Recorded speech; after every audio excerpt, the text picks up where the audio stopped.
Hey guys, what's going on? I am Sam Crack. Hope you all are doing very well out there. And while I want to take you over to the pizza car, I've been disassembling pretty much the interior.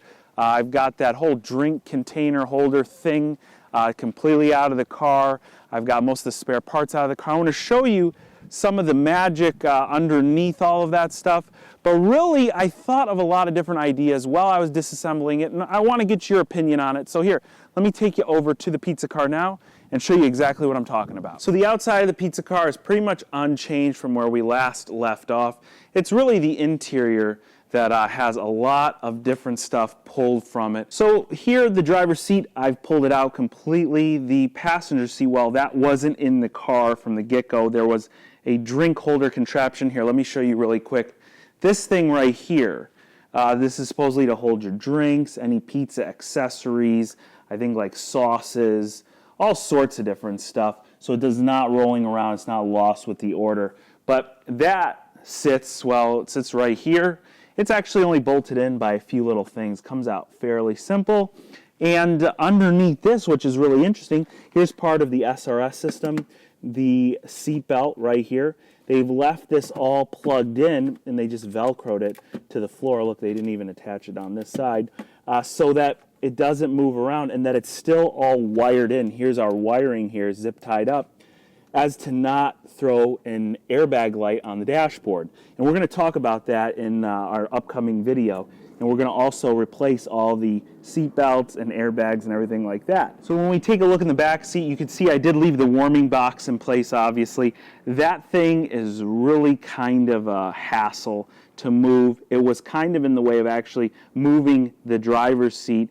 And really the hardest part was removing the trim from this pillar because the door, this is a fixed door, remember. See, this door on the passenger side, it does open and close just like the donor car Spark, same exact thing. But this door was completely replaced to put the warming oven in, of course. So this is a fixed door. There's no opening this.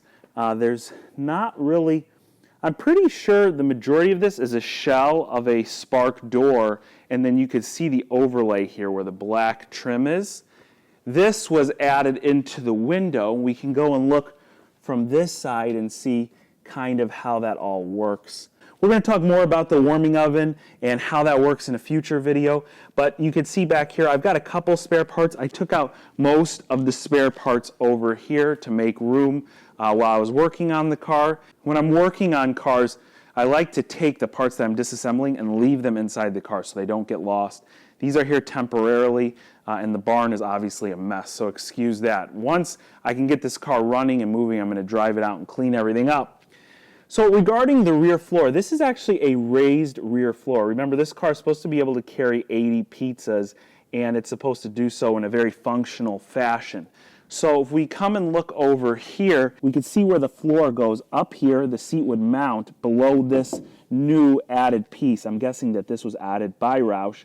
And then this is where your feet would sit, the footwell area here. Well, wouldn't it be cool if I had, well, one of the only DXP cars that a individual has, but also if I put a passenger seat, you know, because in the donor car over here, at first I was thinking maybe I could stick the passenger seat in the back there, and then I didn't realize the floor was raised up. But I've got seats for days in here, okay? And when I say seats for days, I just have all the original seats. And, you know, with a little cleanup job, a little defunking job, because this car is dirty and smelly, I think that this would just fit, obviously, flush in the passenger side here, no problem. All the mounts are still intact. This is where the seat clicks into place right here, and then it screws in right there. So I was thinking if we put the seat there, we obviously don't want to discard the cool custom holder piece, especially with those awesome insignias on the sides. You know, I think that we should take it and maybe figure out a way to mount it in the back here where you see all my spare parts are. And then we've got a passenger seat so I can give people rides in it. And it would make it maybe that much more functional, especially because I'm not planning on doing a lot of pizza deliveries in it, maybe a few. So a few other quick observations. When I pried this piece off here, if you guys remember, this seatbelt was tucked behind the pillar because, well, they removed the seat here. So this seatbelt was actually duct taped to the pillar. Remember I told you guys that Roush likes to tape hood scoops onto Mustangs and sell them as special edition? Well, I can assure you that they have a lot of duct tape at their facility, and well, they used quite a bit of it on the DXP car. I threw most of it away. It was really kind of a, well, we'll just say an okay job. But anyway, we'll go to the other side here, and let me show you on that side some cool stuff. One thing that this car has, and again, we're going to talk about all the special features of the DXP car when it's completely finished, but there's a couple switches wired here, things that aren't normally on the DXP car. And here you see in the pillar, this is added from Roush. This plugs in right here to the original pillar that was in the car, and it's going to go back in the car. I actually have it right here, and you can see they've added a switch to the pillar. And this pillar actuates, well, the door here for the warming oven. Now all the power is disconnected, and this switch is completely disconnected. So I can't really do a demo of that, but if we go here, and look, we could see the wiring goes all the way in here, and they've just tucked everything under the floor and then ran it up. And this right here is likely a power inverter of some sort. Maybe you guys could tell me in the comments section. You see it says Roush. And I'm wondering, does it maybe power the pizza oven? Of course, the pizza oven has the LED lights in there. I should blur this out. I've got a mod that I'm putting in the pizza car soon. You guys can obviously see that and guess what it is now. But there's a bunch of wiring that goes under there, and then let's go take a look at the back of the pizza box and see where that runs into. So it runs down up into the warming oven box, and of course, if you look on the inside, there's an LED light strip that runs across the top.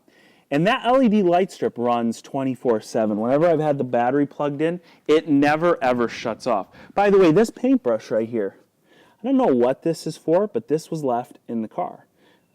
Thanks, whoever left that. So regarding the engine transmission, the power plant of the DXP car, or the lack thereof of a power plant, we'll come and look at it here on the donor car because it's the same exact thing and the lighting's better.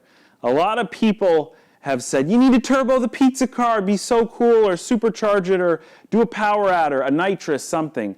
Well, one of the big things is this right here. This is the CVT transmission. Now this car makes a whopping 79 horsepower, and that's according to someone in one of our live streams. I honestly haven't even looked it up, but you can see how small this engine is. I mean, there's my hand, and there's the engine. This is one tiny, tiny engine. And so 79 horsepower mated to a really, really quick shifting or non-shifting CVT transmission.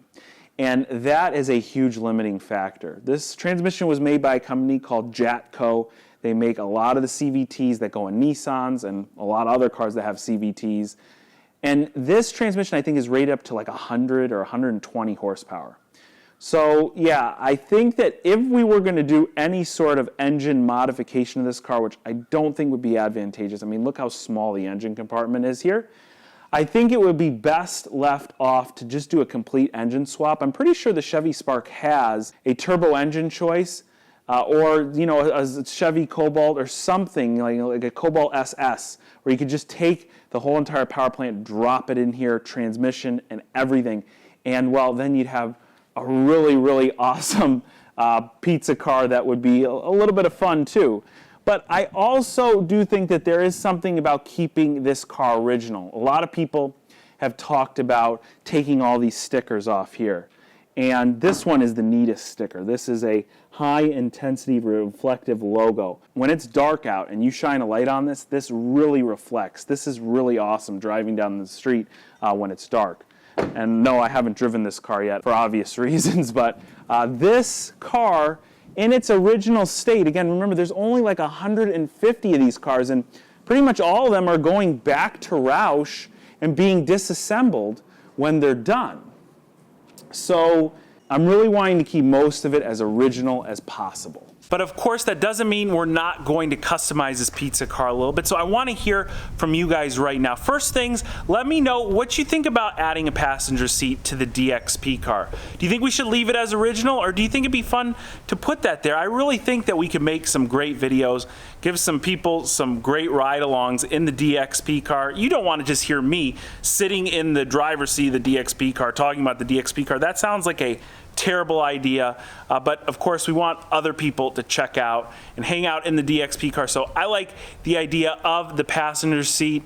Maybe give an Uber ride in the DXP car. Also, let me know any sort of modifications you guys are interested in seeing. Yeah, turbo, LS swap, all that sort of stuff. I'm sure we'll see it down there, but stuff that you guys think might be fitting, and of course is easily reversible if we want to at any time turn this back into a factory DXP car. Well guys, I really appreciate you watching this video. If you have any questions, as always, check out the description box below. It's got my email on there, it's got my Instagram on there, and feel free to reach out regarding really anything. If you had fun during this video and checking out all of that Roush duct tape, make sure you hit that like button. Thanks a lot for watching, and I will catch you very soon.